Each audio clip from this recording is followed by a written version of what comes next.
warahmatullahi wabarakatuh. Kembali kita bertemu di pembelajaran IPA pada bab sistem perkembangbiakan tumbuhan dan hewan, subbab perkembangbiakan secara generatif atau seksual. Perkembangbiakan generatif atau seksual merupakan perkembangan yang terjadi melalui pertemuan antara sel kelamin jantan dan sel kelamin betina. Adanya peleburan antara sel kelamin jantan dan sel kelamin betina mengakibatkan keturunan yang diperoleh memiliki sifat yang bervariasi tergantung dari sel kelamin jantan yang membuahi. Ketika terjadi fertilisasi dan dihasilkan biji, kemudian biji dapat tumbuh dan berkembang menjadi tumbuhan baru. Lalu di manakah letak sel kelamin pada tumbuhan? Bagian tumbuhan apa sajakah yang terlibat dalam proses reproduksi?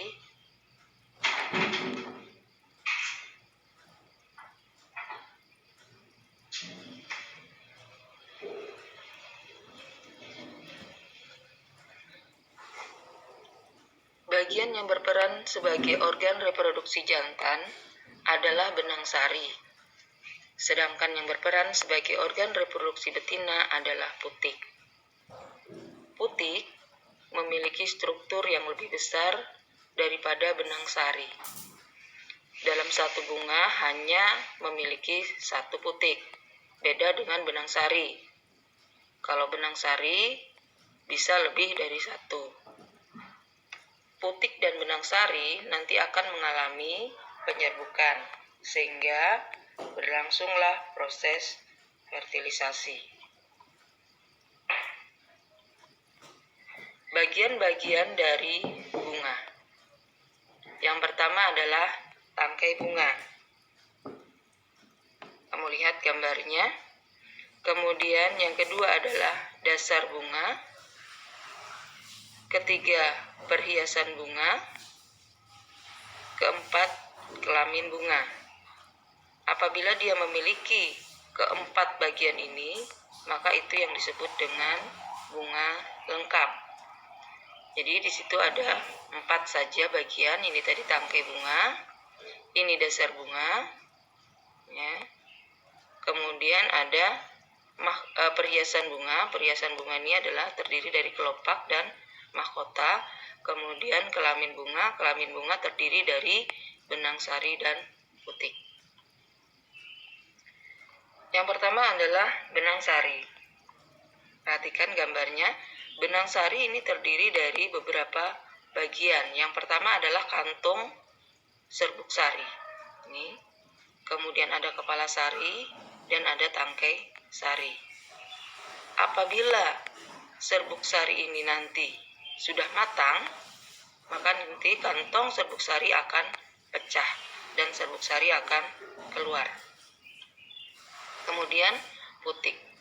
Putik merupakan alat kelamin betina yang terdiri dari satu kepala putik, ini yang berada di atas. Kemudian yang kedua adalah tangkai putik, ini yang panjang. Kemudian 3 bakal buah, dan yang terakhir di dalamnya ini adalah ada bakal biji. Di sini saya tambahkan, di sini adalah ada tangkai sari. Tangkai sari ini bagian daripada benang sari. Kepala sari ini adalah bagian dari benang sari juga. Nah, ini kalau sudah mengenal alat kelamin jantan dan alat kelamin betinanya, maka yang terjadi berikutnya adalah penyerbukan. Penyerbukan ini adalah peristiwa menempelnya serbuk sari pada kepala putik. Penyerbukan bisa dibedakan berdasarkan faktor perantaranya dan berdasarkan asal serbuk sarinya. Kalau kalian lihat di gambar ini, berarti ini perantaranya adalah hewan. Kita bahas berikut ini. Nah, penyerbukan berdasarkan faktor perantara itu ada 4. Yang pertama adalah anemogami. Kemudian ada hidrogami, ada zoidiogami, dan antropogami. Nah, ini gambarnya anemogami. Anemogami ini penyerbukan dengan bantuan angin. Ini ketika serbuk sarinya itu sudah matang, pecah, kemudian angin bertiup dan melepaskan serbuk sarinya. Lalu serbuk sarinya menempel pada putik bunga jagung lain ataupun putik bunga itu sendiri. Ya. Ciri-ciri penyerbukan yang dengan bantuan angin adalah 1. Mahkota bunga berukuran kecil, warna bunga tidak mencolok, memiliki tangkai sari yang panjang, tidak memiliki kelenjar madu atau nektar, serbuk sarinya ringan, banyak dan berbulu, serta kepala putiknya besar dan kadang berbulu. Contoh tanamannya adalah padi, jagung, kelapa sawit, dan juga buah kelapa. Yang kedua adalah penyerbukan dengan bantuan zoidiogami. Berarti zoi ini berarti bantuannya adalah hewan. Ada beberapa hewan yang bisa membantu penyerbukan. Yang pertama adalah entomogami, itu dengan bantuan serangga. Contoh yang ada di gambar ini. Ini ketika serbuk sari menempel pada lebah. Kemudian lebah ini akan hinggap ke bunga yang lainnya. Nah, dan seterusnya. Maka serbuk sari yang sudah menempel di kakinya tadi akan singgah lagi ke bunga yang lain. Ciri-ciri dari penyerbukan oleh hewan: 1. Mahkotanya mencolok, artinya berwarna-warni. Kemudian yang kedua, mahkota bunganya itu besar, memiliki bau yang khas atau harum, bisa juga bau busuk. Kemudian keempat, memiliki kelenjar madu atau nektar. Contohnya bunga mawar, melati, bunga kenanga, bunga sepatu, bisa juga bunga bangkai. Jadi ada beberapa hewan tadi ya, misalkan entomogami tadi dengan bantuan serangga, kemudian ornitogami itu dengan bantuan burung, chiropterogami itu dengan bantuan kelelawar, kemudian malakogami itu dengan bantuan siput. Penyerbukan dengan bantuan air. Ini pada beberapa tumbuhan tertentu saja penyerbukan dapat terjadi hanya dengan bantuan air sebagai perantaranya. Air yang membantu penyerbukan berupa air hujan yang kemudian merontokkan serbuk sari dengan tumpahan dan membawanya mendekati kepala putik. Bunga yang menyerbuk dengan bantuan air tidak memiliki ciri khusus, sementara tumbuhannya sendiri. Misalnya ganggang dan hidrilla. Perhatikan ini gambarnya. Serbuk sari lepas dari tangkai sari, kemudian serbuk sarinya terbawa arus air yang mengalir, lalu serbuk sarinya menempel pada tumbuhan lain. Yang keempat adalah penyerbukan dengan bantuan manusia. Ini ada beberapa tumbuhan tertentu yang letak organelnya itu tidak memungkinkan terjadinya proses penyerbukan dengan bantuan angin, dengan bantuan hewan ataupun dengan air, sehingga bisa dioptimalkan dengan bantuan manusia. Ciri-cirinya, yang pertama memiliki serbuk sari dan kepala putik yang tidak dalam satu duduk bunga atau disebut juga dengan bunga tunggal. Artinya sel kelamin jantan dan sel kelamin betinanya itu terpisah, atau bisa juga dikatakan bahwa tumbuhan itu berumah dua. Kemudian yang kedua adalah kepala putiknya dalam kondisi tertutup sehingga tidak memungkinkan masuknya kepala putik tanpa dibuka terlebih dahulu.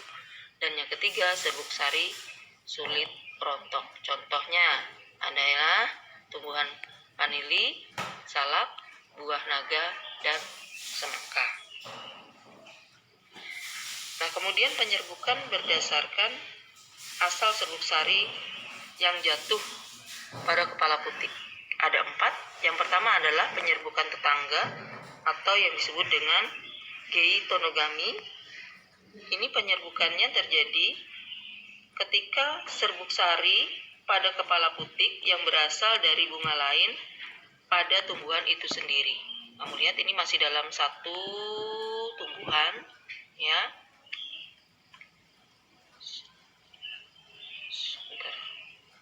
Masih dalam satu tumbuhan. Kemudian serbuk sarinya itu jatuh di atas kepala putik bunga yang lain, tapi masih dalam tumbuhan itu sendiri. Kemudian penyerbukan sendiri atau yang disebut dengan autogami ini ketika serbuk sarinya jatuh di atas kepala putik bunga itu sendiri. Kemudian yang ketiga, penyerbukan silang atau yang disebut dengan alogami.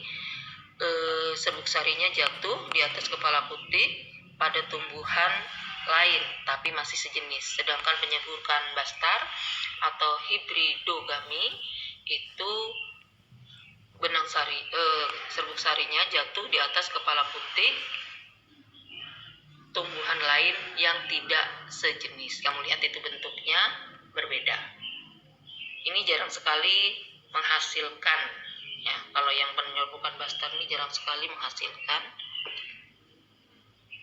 Kemudian setelah terjadi penyerbukan, yang terjadi adalah pembuahan atau fertilisasi, yaitu proses meleburnya atau menyatunya inti sperma dan ovum yang terjadi di dasar putik untuk membentuk embrio tumbuhan. Dalam tumbuhan tingkat tinggi dikenal 2 macam pembuahan, yaitu pembuahan tunggal yang terjadi pada gimnospermae atau tumbuhan berbiji terbuka. Yang kedua adalah pembuahan ganda yang terjadi pada angiospermae atau tumbuhan biji tertutup. Yang kita bahas ini adalah pembuahan ganda karena kita membahas masih pada tumbuhan angiospermae. Angiospermae mengalami pembuahan ganda untuk membentuk embrio dan cadangan makanan. Disebut pembuahan ganda karena memang terjadi 2 kali pembuahan. Yang pertama, pembuahan pertama, peleburan inti sperma satu dengan ovum atau sel telur membentuk zigot yang akan berkembang menjadi embrio. Kemudian pembuahan yang kedua, peleburan inti sel sperma 2 dengan inti kandung lembaga sekunder membentuk endosperma atau cadangan makanan. Ini prosesnya seperti ini. Jadi pembuahan itu nanti pasti diawali terlebih dahulu oleh proses penyerbukan, yaitu jatuhnya serbuk sari pada kepala putik. Kemudian inti generatif dalam serbuk sari akan membelah menjadi inti sperma 1 dan inti sperma 2. Setelah beberapa saat, serbuk sari akan berkecambah, membentuk tabung serbuk sari sebagai jalan menuju kantung embrio. Kantung embrio itu terdapat pada dasar putik dan merupakan tempat terjadinya pembuahan inti sel serbuk sari yang nantinya akan berjalan di sepanjang tabung serbuk sari untuk mencapai kantung embrio tersebut.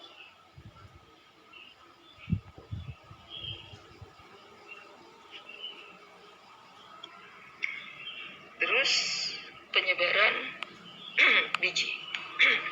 Jenis-jenis penyebaran biji tumbuhan angiospermae dan cirinya. Yang pertama adalah anemokori. Anemokori proses penyebaran biji dengan bantuan angin. Anemo itu sama dengan angin. Ciri tumbuhan penyebarannya, bijinya kecil, ringan, dan bersayap. Bukan sayap seperti ayam ya. Contoh penyebaran biji bunga dandelion. Biji bunga dandelion itu ringan dan kecil sehingga tidak terlalu dipengaruhi oleh gaya gravitasi bumi. Keberadaan sayap pada biji membantu biji mudah terbawa angin. Arah gerak biji mengikuti arah gerak angin. Yang kedua adalah hidropori. Ini dengan bantuan air. Cirinya tumbuhan yang penyebaran dengan cara ini adalah hidupnya di dekat daerah perairan. Contohnya di pantai ataupun tumbuhan yang hidup di air. Contoh, pohon kelapa dan bakau. Kemudian zookori. Zookori ini macam-macam lagi. Ada entomokori. Entomokori penyebaran biji dengan perantara serangga. Contohnya adalah wijen dan tembakau. Kemudian Chiropteroceri itu dengan perantara kelelawar. Contohnya jambu biji dan pepaya. Ornithokori dengan bantuan burung. Contohnya beringin dan menalu.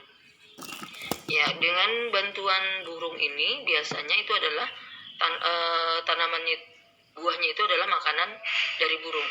Tetapi bijinya burung tidak bisa mencernanya, sehingga terlepas dari mulut burung atau dibuang oleh burung itu sendiri. Contohnya ini beringin dan benalu. Kemudian yang terakhir adalah momokori dengan bantuan mamalia. Contohnya adalah luwak yang membantu dalam proses penyebaran biji kopi. Kemudian antropokori, ini penyebaran bijinya dengan bantuan manusia, baik yang disengaja maupun yang tidak disengaja. Penyebaran biji yang secara tidak sengaja dilakukan oleh manusia. Ini contoh seperti yang ada ini. Pemanen biji kopi itu dengan bantuan manusia, kemudian nanti terbawa ke daerah yang lain. Kalau yang dengan tidak sengaja misalkan melekat di pakaian. Nah, itu. Setelah terbentuknya biji, ya, biji lepas dari buahnya, kemudian terjadilah proses perkecambahan. Ini merupakan tahap awal dari siklus hidup tanaman yang perbanyakannya melalui biji. Saat substansi perkecambahan dalam benih mulai aktif setelah imbibisi air, imbibisi itu maksudnya menyerap air gitu ya. Kan kalau biji itu sudah membentuk biji, kemudian dia berada dalam masa dormansi, masa istirahat. Kemudian kalau terkena air, itu masa penyerapannya itu disebut dengan imbibisi air. Masa penyerapan air. Nah, lalu di sini secara fisiologi benih mulai berkecambah. Jadi kalau kalian mencobanya, ada 3 cawan, misalkan satu isinya adalah cawannya tadi isinya kosong, kemudian yang kedua cawan itu isinya air, yang ketiga itu cawannya isinya kapas basah, kemudian diletakkan biji, maka yang akan tumbuh yang mana? Yang akan tumbuh itu adalah pada cawan yang ketiga yang berisi kapas basah. Kenapa pada cawan kedua tidak? Karena ini nanti akan kelebihan air sehingga terjadi pembusukan. Syarat terjadinya perkecambahan: 1, ketersediaan air untuk terjadi imbibisi. Yang kedua, oksigen. Yang ketiga, suhu. Suhu ini suhu yang optimal, tidak terlalu dingin dan juga tidak terlalu panas. Kemudian yang keempat, benih dalam keadaan tidak dorman, tidak istirahat. Benih yang sedang dorman tidak akan berkecambah meskipun syarat lingkungan di atas terpenuhi. Nah, demikian pembelajaran hari ini. Soal yang ada di learning silahkan dikerjakan, itu mulai pukul 9 sampai tanggal 5. Wassalamualaikum warahmatullahi wabarakatuh.